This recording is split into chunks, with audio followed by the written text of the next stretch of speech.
ក្នុងជីវភាពប្រចាំថ្ងៃរបស់យើងអ្នកទាំងអស់គ្នាសត្វដែលយើងយកសុទ្ធវាយកមកទទួលទានជាទូទៅគឺមានសត្វមាន់ហើយនិងសត្វទាថ្ងៃនេះយើងមកសិក្សាភាសាជប៉ុនពាក់ព័ន្ធជាមួយនឹងសត្វមាន់សត្វទាហើយក៏ដូចជាសុទ្ធរបស់វាផងដែរ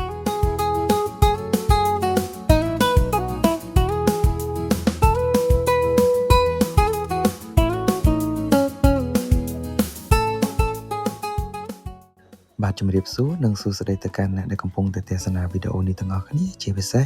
អ្នកដែលកំពុងតែរៀនភាសាជប៉ុននិងរៀនតាមវីដេអូរបស់ខ្ញុំកន្លងមកនិងអ្នកទាំងអស់គ្នាពាក្យនៅក្នុងភាសាជប៉ុនពាក្យសត្វមាន់គឺ niwatori ហ្នឹងហើយអញ្ចឹងគឺសត្វមាន់អ្នកទាំងអស់គ្នាម្ដងទៀតយើងអានទាំងអស់គ្នា niwatori រីឯចំណែកឯសត្វទាវិញគឺ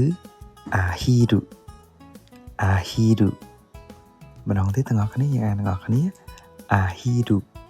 នឹងអ្នកទាំងអស់គ្នាមុននឹងយើងចូលទៅសិក្សាពាក្យថាពងមាន់ឬក៏ពងទាហ្នឹងយើងត្រូវដឹងពាក្យពងឬមួយក៏សុទ្ធនឹងសិនអញ្ចឹងពងឬមួយក៏សុទ្ធជាភាសាជប៉ុនយើងហៅថា tamago សម្រាប់ពាក្យទូទៅហ្មងនៅជប៉ុនគេអត់បែងចែកថាពងមាន់ឬពងទាគេហៅថា tamago ហ្នឹងគឺអូខេហើយតែទិញពងខ្មែរយើងពេលខ្លះដល់តែបច្ចៈមិនយើងប្រាប់ថាទៅពងមាន់ឬក៏ពងទាអញ្ចឹងអ្នកនរគ្នា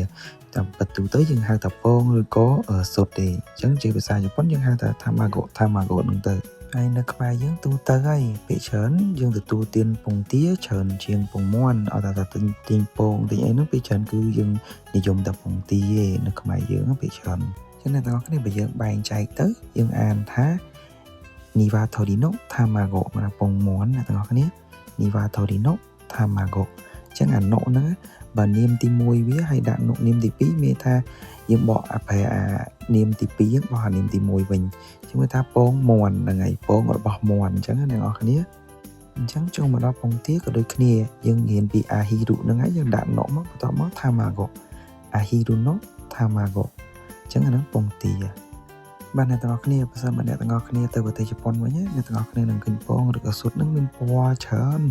ខ្លះពណ៌ក្រហមខ្លះពណ៌យាមផ្កាឈូកពណ៌ខ្លះពណ៌យាមពណ៌ទឹកក្រូចពណ៌សអញ្ចឹងទៅ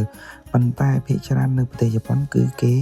ហូបទទួលទានតែពងមាន់ទេពងទាគេអត់សូវទេដោយសារអ្នកទាំងអស់គ្នាដោយសារជនជាតិជប៉ុនគាត់ហូបពងមាន់ឆៅអ្នកទាំងអស់គ្នា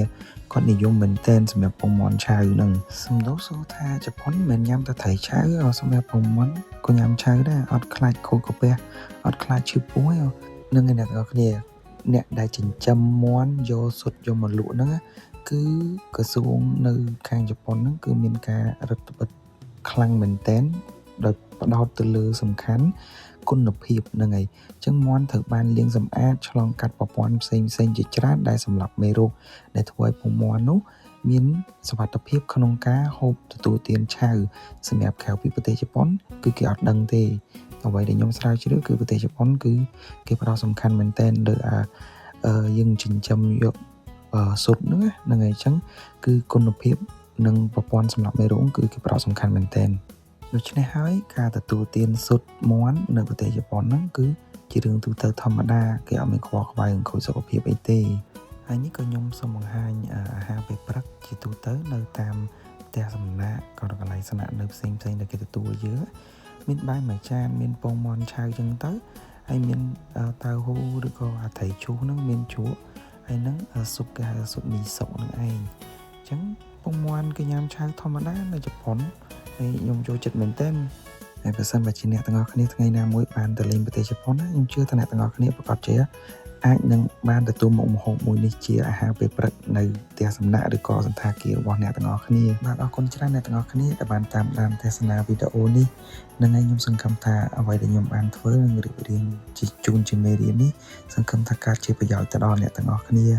អរគុណច្រើនអ្នកទាំងអស់គ្នាដែលបានទស្សនាវីដេអូនេះសូយគីណែ